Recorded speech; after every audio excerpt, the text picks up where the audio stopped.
have a burp like stuck in the middle of my chest. Do this. Watch. You look at me. Go like this. I don't think that's going to help. But I think he just wanted me to try to do that.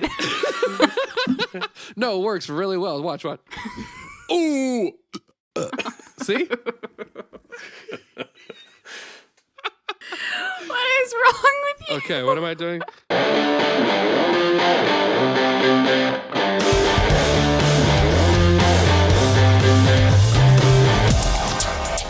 Welcome to Chordcast number 21. I am your favorite producer, Ian. And today we've got a great show for you. We discussed what albums are a 10 out of 10 for each of us personally, with examples from each album. Joelle does okay torture tracks. And speaking of Joelle, here she is. Thanks for listening to Chordcast, everyone. My name is Joelle Alexander, and I am here with my two co-hosts, Ian and Chris, my dudes. How are we doing? I'm not sick anymore. Ba-ba-boom-ba-ba-boom-ba-da-bow-bow. And I'm good, but I don't know what Ian just did.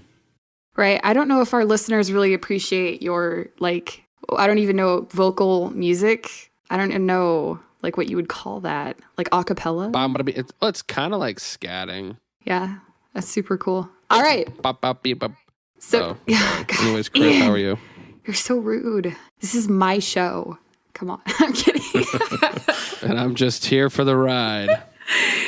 All right, guys. So what are we listening to? I will start us off. I have been listening to a bunch of alternative stuff, and the problem is that I don't even know if you can call it alternative, but it is like a mix of songs that I have been obsessively listening to for the past month, and I just put them all into a playlist because I like to relentlessly listen to the same music. So I'm listening to Come Out to LA by Don Broco, and Run by Sir Sly, and No Roots by Alice Merton, as well as Sit Next to Me by Foster the People. Nice. Ian, what are you listening to? I am listening to a lot of older music by the band Showbread.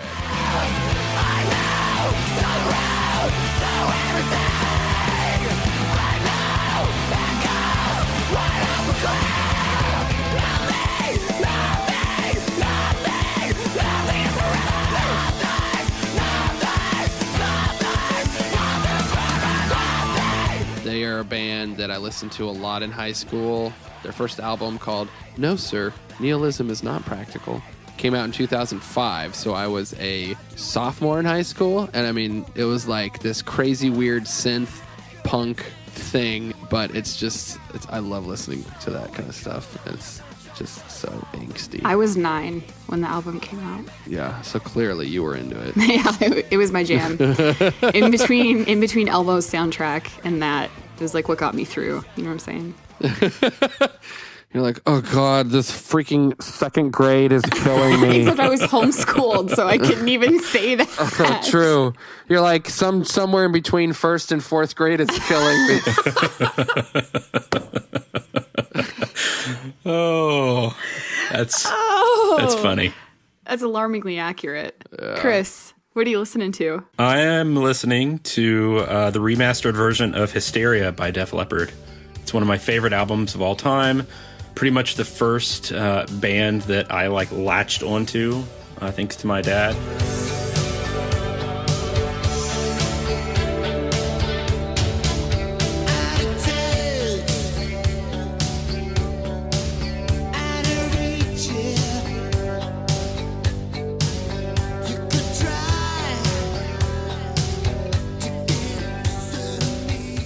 Enjoying that because it sounds incredible. Nice. Interesting. When was it remastered? 2017. Oh, wow. Okay, yeah. Last year. I'd have to give it a listen. Awesome. Sometimes remastered stuff's so hit and miss for me. Sometimes I think a remaster actually ruins the original. Yeah, sometimes it can.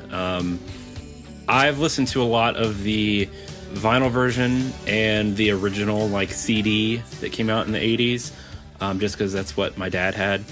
And I can definitely say that this sounds better. Cool. All right, sweet. I'll check it out. Will you? Will you really? Yes, I will. Let me put it into my task app here real quick. You have a task app? Listen to... Oh, yeah. Dude, my life is so not put together. I literally, if I know I'm going to have a rough day, I will do tasks like get up at 6, drink a cup of water, make coffee. So I'm literally bam, bam, bam, bam, bam, bam.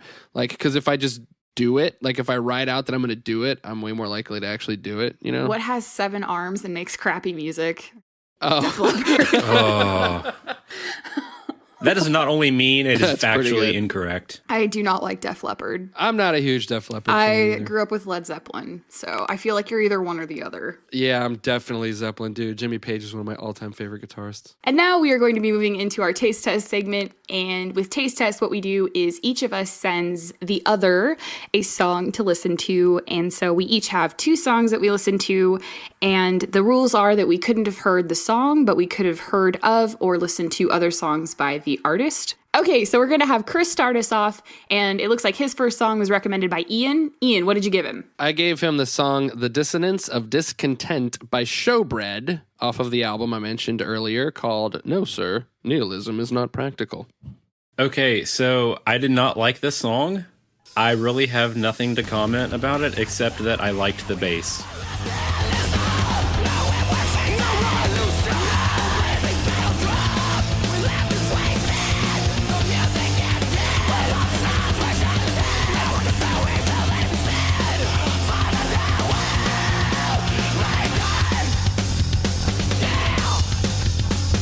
And the fact that you could hear it. Yeah, the bass line's pretty sick in that song. Yeah. It's very, very fast punk. That's literally all I have to say about it, is that I like the bass line. I know that's disappointing, but I was trying to think of some other things to say, and I just can't. Except for the fact that I was thinking, man, Ian sends me the weirdest to listen to sometimes. Welcome to my life. All right, cool. Well, the next song. Joelle, what'd you give him? Chris, I gave you 2 Heads by Coleman Hell. What'd you think? I think this song, instead of being by Coleman Hell, should be by I'm in Hell, because that's how I feel.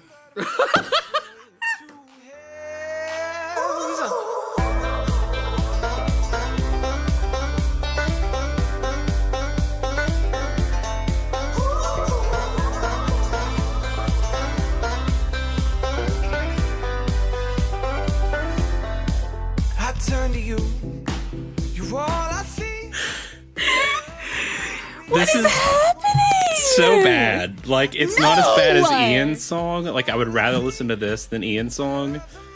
But I don't know. It was like typical pop with a banjo. Like, I feel like it's like they were in the studio thinking about the song, and they were thinking, oh, we need to make this song stand out and make it unique. Let's throw in a banjo.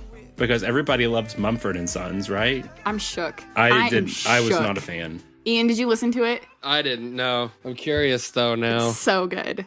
Hey, so Joelle, it's going to be your turn now. Chris, what did you give her? I gave her a song that has been requested now for probably half a year for her to listen to. It's Epic by Faith No More. It's out of sight. You can touch it, smell it. Peaches so sweet, but it makes no difference because it's not your favorite. You want it all, but you can't have it. It's crying, bleeding, lying. Who requested that? I want to say it was Tim. Yet again, I want to punch Tim right in the face. So to make things brief, Ian, what did you give me?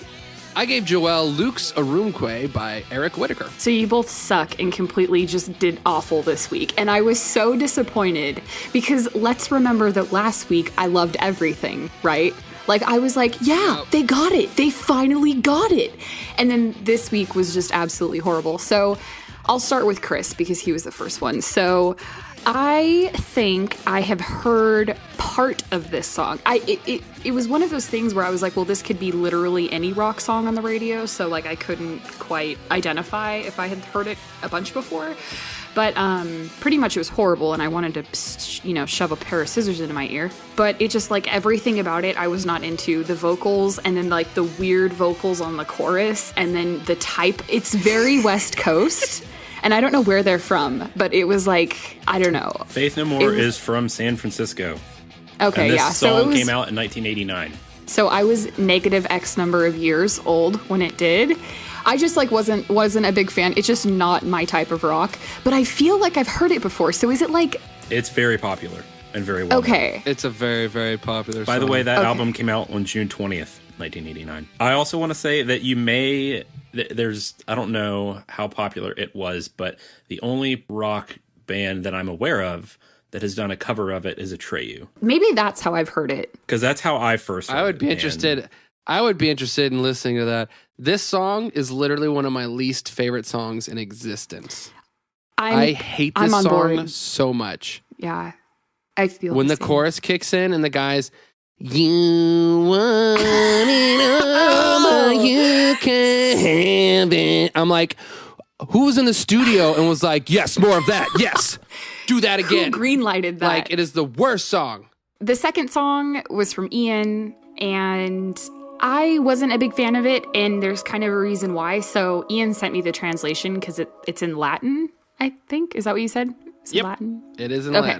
Latin. That didn't really make a big difference to me. So one of the things is that in classical style music, I tend to not like any vocals in it.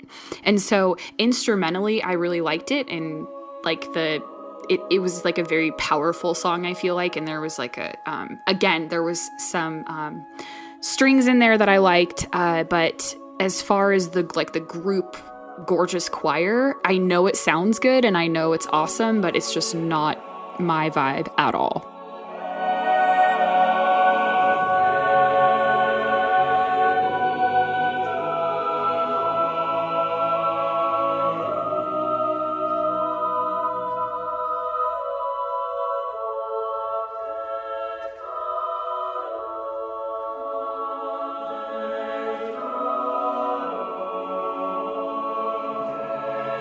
So all in all, total failure on taste test this week, but I'm going to let it slide because you guys knocked it out of the park the last episode we did. So Oh, thanks. And I'll do a guitar only cover of Luke's Arumque, and I'll send it to you. just make sure it's East Coast. I'll just do each individual parts, and I'll somehow make it East Coast. Yeah, have someone from New Jersey play it.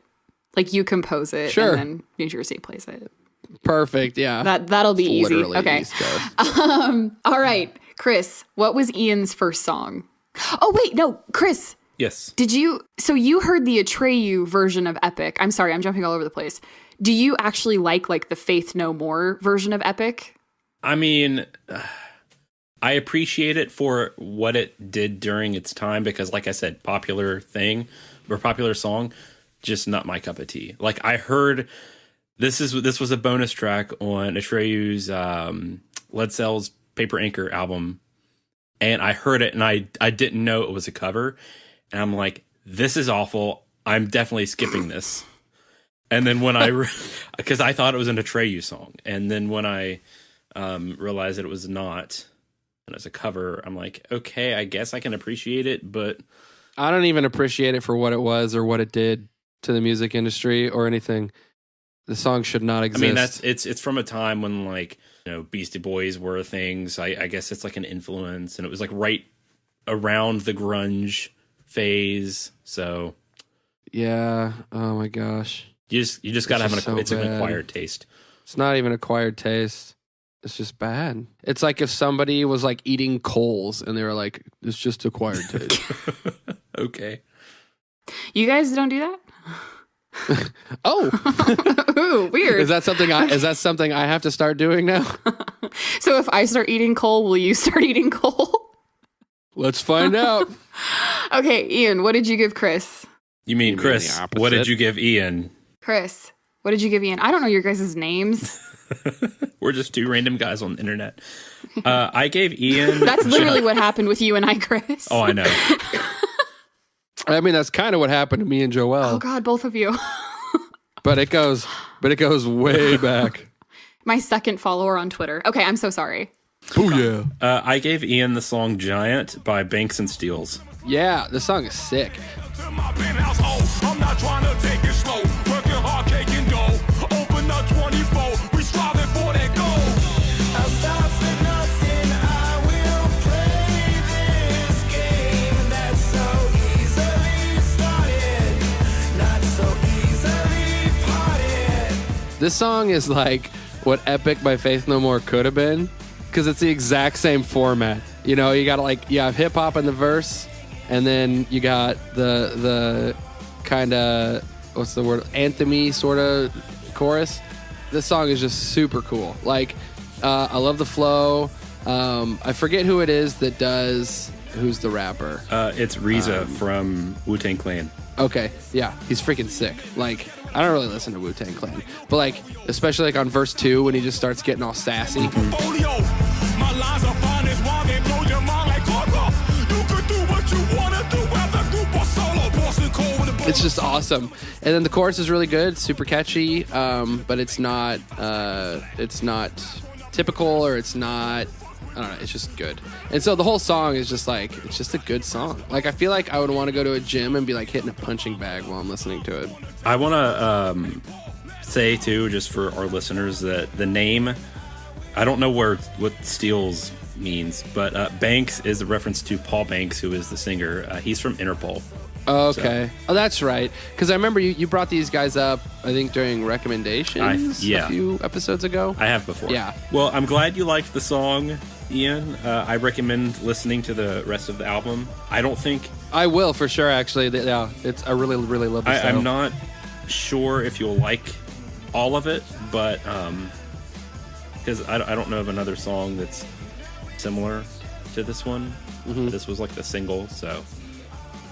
Oh, got it. But it stays consistent throughout. I'll just say that.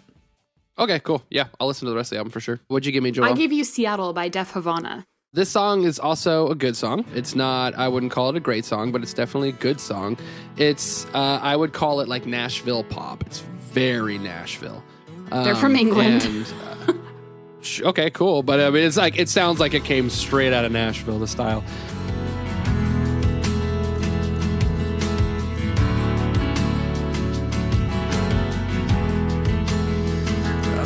My mother and the smell of rain. There's a girl I love back home, and she shares my pain. And I guess by that I mean it's very highly produced. It's very almost cookie cutter as far as like, you know, you have the songs mostly major, and then you get to the bridge and you go to a minor chord. Like, it's very like, it's just like what you do in the Music Factory.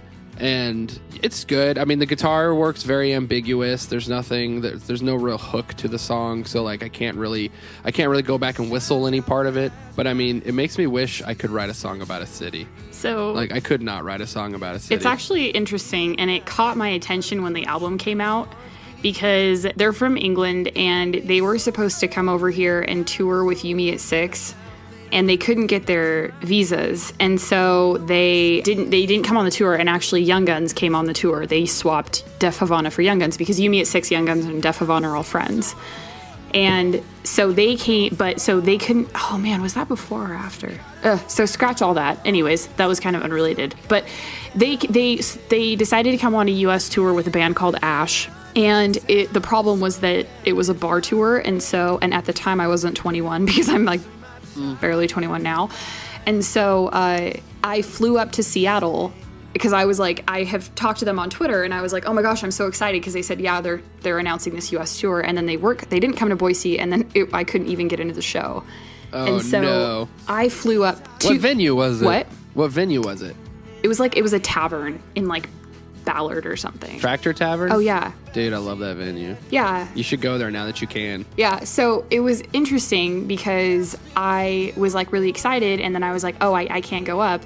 And they actually like were tweeting me, and they were trying to figure out a way to get me into the show. Because they knew I wasn't going to drink, you know, because I'm like not that kind of person. Yeah. And so, but it ended up not working out. But I actually flew up and hung out with them for a few hours before nice. the show. And so that's why it like caught my attention that like they named a song Seattle on the new album. And they kind of like, to me, maybe I'm just crazy, but to me I was kind of like, oh, because there's kind of like hints about it in there. So Yeah. it's kind of weird because I sort of feel like I don't know. It was just weird because I had that experience there, and I don't know if it's related that song's at about all. you. That song's all about you. Not really, because they talk about like touring the U.S. in general, but it caught my eye when the album came out, and I was like, no way, because I flew up there and hung out with them, and then flew back that night. I was in Seattle for like 3 hours. That's so funny. Yeah, so I love that band. I think Def Havana are wonderful. I'll listen to more of their stuff. I mean, it seems like it's good songwriting. That particular song was like, it's okay. So the album Fools and Worthless Liars is the album that I got into them. And the song I'm a Bore Mostly is like my anthem. Like everything, like if you don't feel very good about yourself and you listen to that song, you'll just be like, yes, and you'll feel worse. But it's just like, it's just one of those songs where it like totally gets you. But yeah, so that album, Fools and Worthless Liars, is absolutely incredible. Okay, cool. Let me put that in my task app as and well. then the Fools song and Worthless Seattle Liars. is on their album All These Countless Nights, and they actually reworked it. So I'm not sure which version you listened to, because it might have been the reworked song or the original. It was on the album All These Countless Nights, so probably the reworked version. I don't think so, because it says reworked. It's very obvious if it was reworked. Yes, it is the one that says reworked. Reworked, that's interesting. I don't know. Anyways, cool. Okay, so now we are going into our discussion segment, and we will be talking about something that actually kind of accidentally came up when we were all talking. Ian had been listening to an album and said that the album was like a 6 out of 10. And I very innocently, but I should have realized my mistake, asked him what made an album a 10 out of 10. And so now we are going to be talking about albums for us that are 10 out of 10. And I think that we came up with like 1 or 2 examples each. And we'll just kind of talk about a little bit in depth about like what makes that perfect score, like the songwriting, lyrics, production level, content of lyrics, if it's live, the order of the songs. And then we're probably going to rip apart everyone else's choices. So it'll be fine. I mean, who wants to go first? I'm going to make Chris go first. Fair enough. I was actually going to volunteer. Def Leppard, baby. No, it's not Def Leppard, Ian. Thank God. Frank Sinatra, Holiday Classics. It is not Frank Sinatra Holiday Classics, but it is Frank Sinatra. All right, I'll shut up. I I'll was shut going up. to I'm sorry. say Breaking Benjamin, but okay. What is it, Chris? We'll stop talking. Okay, so I want to start off. I think when I was thinking about this question, there are albums that are a 10 out of 10 to me because I enjoy them like a lot. For example, Phobia by Breaking Benjamin, Origin of Symmetry by Muse, I would put in that category. However, when I'm thinking about it just for the purpose of this question, there are very, very few albums I would say are 10 out of 10, just because I think that you kind of have to have this perfect storm around them. And I don't think you can say, like, the reason that I'm going to say that this Frank Sinatra album is 10 out of 10, I wouldn't apply it to, say, another one that I would consider 10 out of 10 for the same reason. Just I wouldn't say it's the same way for both of you. So I think it's really just, it's all just opinion. And I know that's weird, but very... No, I totally agree. It has to be opinion because music is so subjective anyways. I know. I only think there's a few instances where you might be able to say, oh, yeah, this is no doubt one of the greatest albums of all time, and everyone agrees. That being said, my choice is In the Wee Small Hours by Frank Sinatra.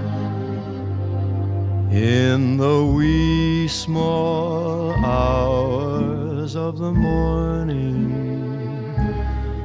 while the whole wide world is fast asleep,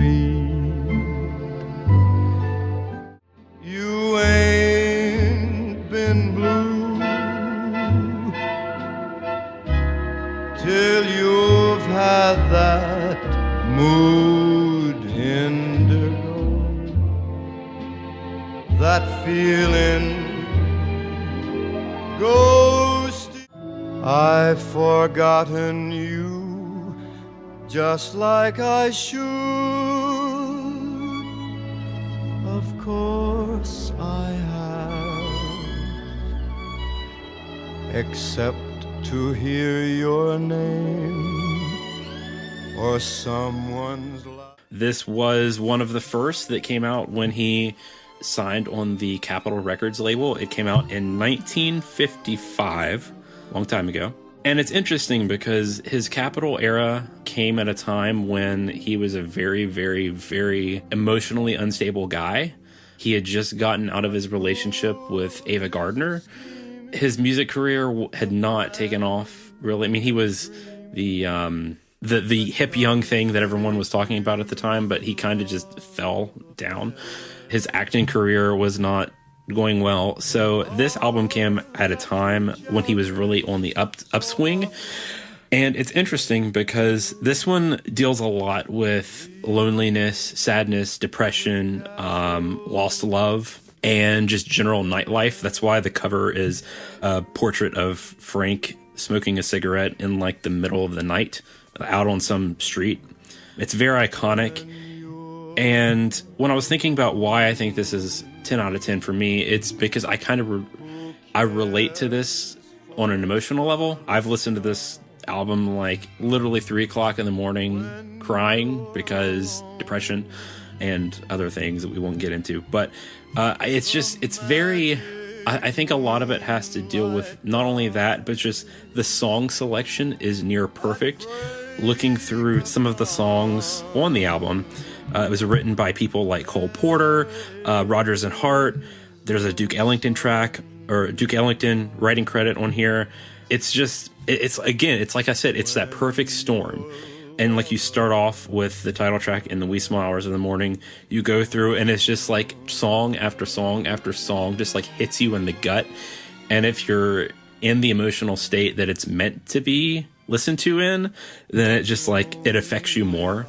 And I didn't know this, but I was reading through the Wikipedia page, and one of the songs on it, which is When Your Lover Has Gone, apparently after Frank finished singing that, he just like started weeping because like I said, this came at the time when he just lost or just got out of a relationship that meant a lot to him. So imagine singing about how your lover has just gone away after getting out of a relationship. Right. I need to listen to that it's album. so good. Like I don't listen to enough. You can't just like I don't put listen it to enough in sad Frank. the car and listen to it. Like that just defeats the purpose. You kind of have to just like sit down and just listen because. Yeah, I love albums like that though. Like you have to actively listen to it to get the full, which I guess is a 10 out of 10 album. And this is one of the first that was like a concept album. Even back then and even today, you see a lot of artists just put together a list of songs. And right, it's mainly there just for like single purposes. Whereas this just like flows together. Like track 6 of this is not meant to be a single. You know what I mean? It's all supposed to flow together and represent something. And I think it's also interesting because I view this album more as art rather than just something to listen to, if that makes sense. It's like it's individual piece of artwork rather than just something to jam to in the car. And it's also from a time when people or singers were more likely to use their voice as its own instrument, which I don't really think you get a lot now. Mm-hmm. It was also a time too when people more actively listened to music. Yeah, like with intention. Music has become much more consumable since then. Mm-hmm. So I'm gonna listen to that album now. I'm gonna put that in my task album. But yeah, that's my choice. I didn't think of any more just because I knew I would talk a lot about that one. So yeah, Ian, you're up. Yeah. So the first 2 albums when this question popped up that came to mind immediately were Mean Everything to Nothing by Manchester Orchestra and Meridional by Norma Jean. And I'm going to focus on Mean Everything to Nothing by Manchester Orchestra.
So this album came out in 2009.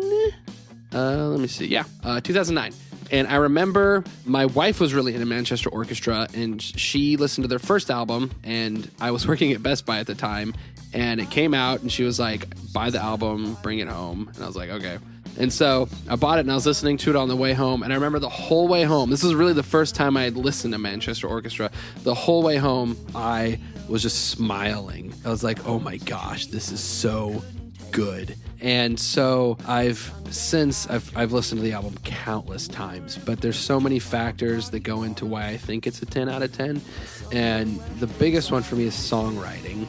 I think that Manchester Orchestra just tends to write really, really good songs. I love their lyrics, Andy Hull's lyrics. People can call them, sometimes they can, a lot of reviewers say he goes a little emo, which is kind of true. But he was also, when this album came out, he was 21, so he was super young. He's only a couple years older than me, so anytime he releases an album, I feel like I can relate to whatever he's going through, kind of, because we're sort of the same age. And so that's a big part too. And it's a pretty controversial album. It's not across the board. It's not a 10 out of 10. It got a lot of really high reviews, and a lot of people really loved it. And I think Rolling Stones called it like one of the best rock albums of the decade. But there's also people who are like, meh, it's okay. And I don't understand how people could think that. I think song order is super crucial to a 10 out of 10. And the flow of this album is amazing. It really kicks you in the face for the first 6 songs, and then there's kind of like an interlude song that's kind of a goofy song that's just about needing $100, and it's like a minute long, and it's just about how he just needs $100. And then it goes into the rest of the album, which dives into more just sad, more low-key songs. And this is the album that The River's off of, Joelle, that I had you listen to, and you didn't like it. You apparently thought it was pop punk, which is still hilarious to me.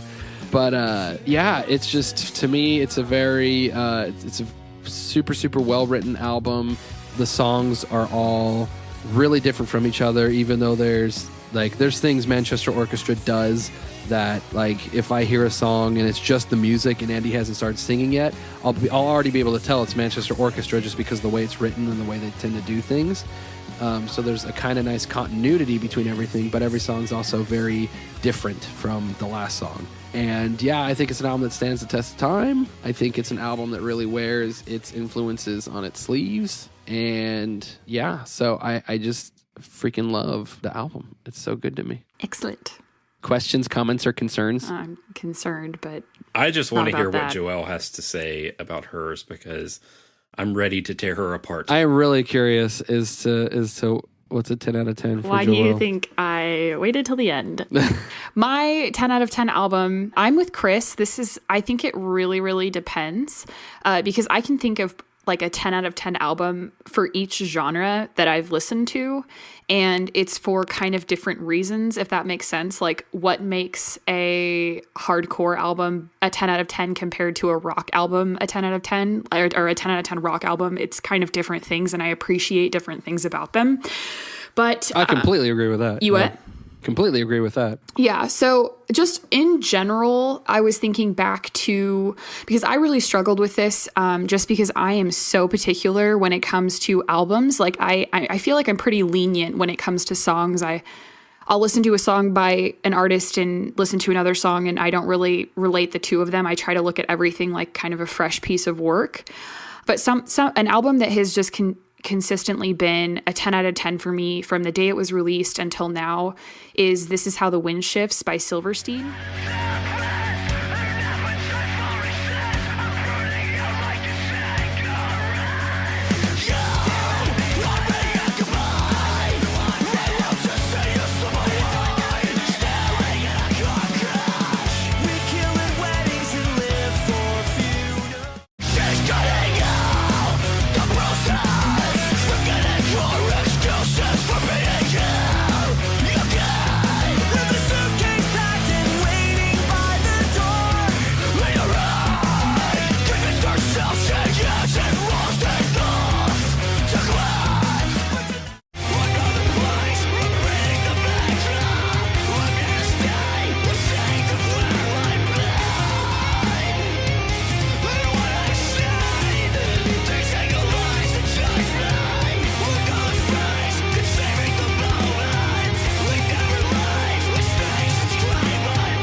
This was released in 2013. And so, oh man, I don't even know what album number that is for Silverstein. But one thing that I thought of when I was considering this discussion was I found myself doing this with albums that have been recently coming out, where I'll listen to the album as a whole. I'll listen straight through from track 1 to the end track, and then I'll just continue to listen to it. And so, for example, this is what I did with Skin and Earth by Lights. So I listened to the song from start to finish, and then I really liked it, and then I was listening to it over and over again. And what I found myself doing was I was tuning in for specific songs and then tuning out for others. So then when I thought of Skin and Earth as a whole album by Lights, I could really only think of 2 songs that I really, really liked, because the other ones just kind of blended in. And so, and I think that that's when I would say that's like a 7 out of a 10 album for me, because some of the songs were forgettable. And when it comes to This Is How the Wind Shifts by Silverstein, I really feel like every song on here is unforgettable, and you actively tune into all of them. And I think this is for a few different reasons, and this just kind of goes in general for Silverstein, but there has been one Silverstein album that was sort of a miss for me. Not really, that was a lie. There's just one that I like slightly less than the others. But Silverstein started doing this thing with the album A Shipwreck in the Sand, where it's a concept album. And really, they haven't put out an album except for most recently Dead Reflection that wasn't a concept album. So from This Is How the Wind Shifts until Dead Reflection, the majority, at least part of the albums, have been concept albums. So the albums tell a story, and it's been wildly speculated that This Is How the Wind Shifts is a continuation of A Shipwreck in the Sand. So I already love it because of that. I love that there's a story behind it. I love that it's almost kind of not their lives. They were creative enough to write a story into an album that isn't theirs. They haven't lived it. And something else that's really cool about This Is How the Wind Shifts is that everything blends together, and not for the wrong reasons. So there's 2 songs on the album. One is called This Is How, and then the other is called The Wind Shifts. And if you overlap those songs, it creates a new song. And so the vocals will Shane harmonizes with himself, and he sings essentially a duet with himself if you overlap 2 separate songs. And the album doesn't come with it. So this album came with a bunch of different Easter eggs that everyone had to find. And then if you put all of the if you read the track list in order and add a certain number of words, it tells a story. And then if you rearrange the track titles in a certain way, it creates a story. So it's really clever writing, and you can just tell that they thought about the album just in its entirety of how can they be super, super creative with it. But then even more granularly, every song is just totally solid. It's structured but unstructured, and then there's like a song that their guitarist, Paul Mark, who is also is a guitarist, but he also sings, and he also has a different band. There's a song that is the voice note from his phone for a song that Silverstein produced on the album. So it was like him messing around, and you hear it and you kind of know that's what's happening, but it fits in the album. And so I think that's like takes a pretty special album to be able to take like a voice note recording from someone's phone, work it into an album with no production, and still have it be like, oh yes, this totally belongs here. So for me, it has to do with lyrics. Like the lyrics can't be boring, they can't be monotonous, and they can't constantly like just repeat themselves, which I'm getting really sick of, especially when it comes to like current Christian music. It's just the same line over and over again. That's another rant. Or like freaking thunder. It's the thunder. Yeah, exactly. Lightning and the thunder. Like, I'll dig it for a little bit, but then I just get bored, and that's not a 10 out of 10 album for me. But just in general, usually every Silverstein album is, but I think that This Is How the Wind Shifts is just such an incredibly well done, well thought out, creative, clever album. Sweet. I'm not going to rip you apart for that one. That's a very good reason for a 10 out of 10. Let me have it, Chris.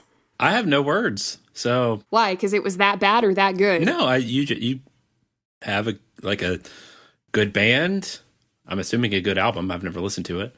But good band with solid reasoning, and I like it. Did you think I was just going to be like, it's a 10 out of 10 because I like it? Yes. It's a 10 out of 10 because I play it all the time. It's all I listen to. 10 out of 10. It's a 10 out of 10 because I like the way that Shane is. I actually flew to New York for the tour for that album because they weren't coming to Seattle or maybe they were going to Seattle and I was like, I want to go to New York instead. So I did. But they didn't come to Boise with it. So it was such a good tour. It was Silverstein, Glass Cloud, Like Moths to Flames, and Issues back when Issues were good. Oh, nice. So it was super cool. Very nice. Yeah. Okay. Back when you had no issues with issues. That was awful. Hey, we got a game show. We got torture tracks for Joelle. We officially named it. Is it torture I tracks? think I think so. we're calling I it like torture that. tracks. Or it's okay. Welcome to torture tracks. Chris, did you say you don't like that? No, I do like it. Okay, cool. It's And another we've TT, basically like, called it taste torture test. tracks this whole time. Oh, that's great. Oh, I love alliteration. Okay, so I'm going to introduce it this time because you're the contestant. So, I'm not the contestant, I'm ladies the and victim. gentlemen, ladies and gentlemen, welcome to Torture Tracks, where we give the victim 3 songs. That's really annoying. A Don't talk 1-second like clip, that. a 1-second clip, a 3-second clip, and a 7-second clip. If they can guess the song and the title track, they get.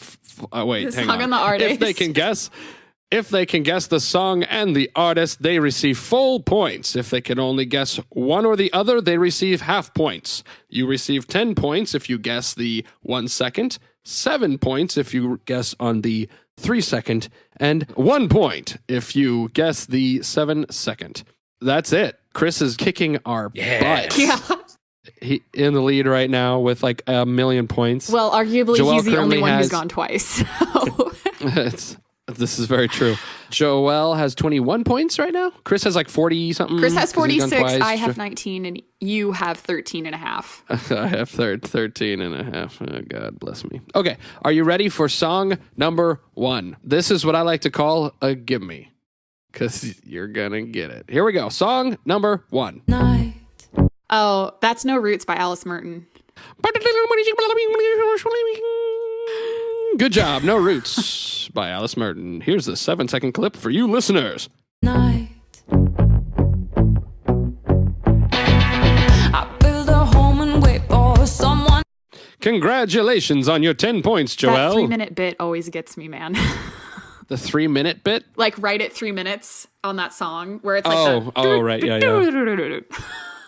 I was like, Chris, she's going to guess this one. She snaps it to us 4 times a day. All right. Here is song number 2. Nope. 3 seconds. Okay. 3 seconds. This song was huge. Oh, is this the mainstream one? Well, they're all kind of mainstream, but this would be the most mainstream. Yes, I chose this as the mainstream. Was that Michael Jackson? Oh my God. I have no idea. I have no idea. Go to 7 seconds. I'm just not going to get this one at You all. want me to Just go to 7 7 seconds. seconds? Okay.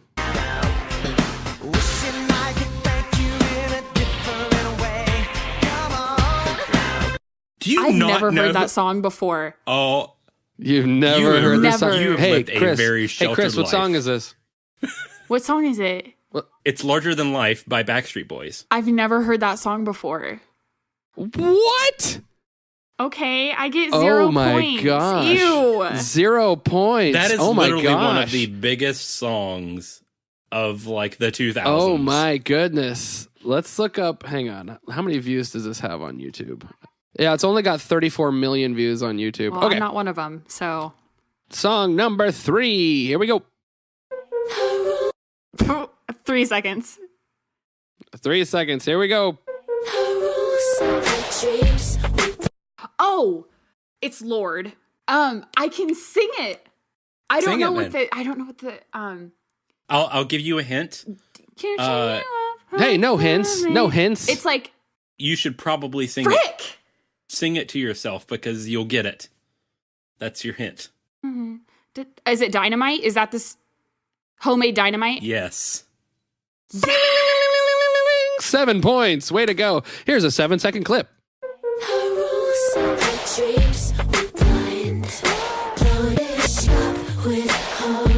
Okay, well, you did. You entirely missed a song, and you did better than me. That's bad. So that's 17 points to add to your 19. Chris is 10 ahead. All we have to do is screw him over next Jeez time. Louise, and then I can man. get Yeah, him. we got to pick very intentionally bad. Can you guys just give me 3 Rain Light Fade songs next time? It's just throw me a bone. Come on. No. All right, let's wrap this up. Let's wrap this up with recommendations. Chris, what do you recommend? Well, Def Leppard is on Spotify now. So my recommendation is the Def Leppard discography on Spotify. Very nice. Is there any particular song you'd recommend? Ooh, To make Ian's life editing easier. no. No reason. Rocket from their Hysteria album. Got it.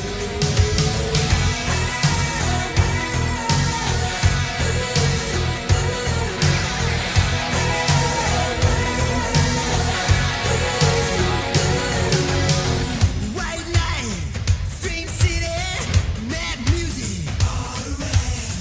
Midnight. Lit. All right.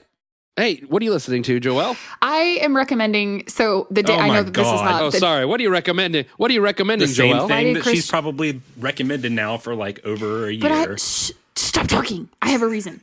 So I know that this album is not being released today, but today that we're recording on January 20th, Vessels by Starset and the self-titled album by Palisades came out exactly a year ago. So I wanted to give a nod to both of those albums. Both of those albums really matured both of those bands, and I feel like they found themselves.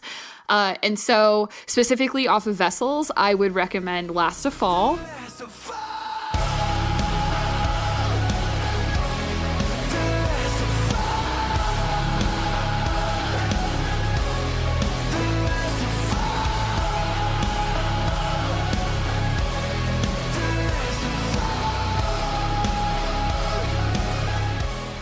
And by Palisades, I would recommend the song Fall.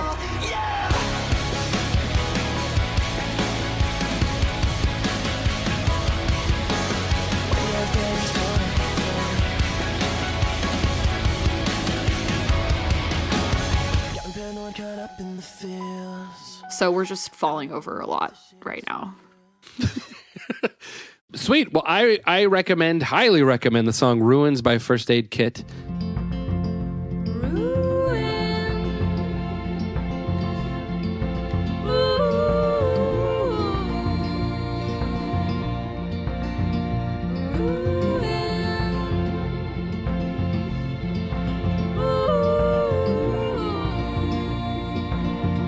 First Aid Kit they just write beautiful, beautiful music. And Ruins is just a really, really cool song. It's really pretty.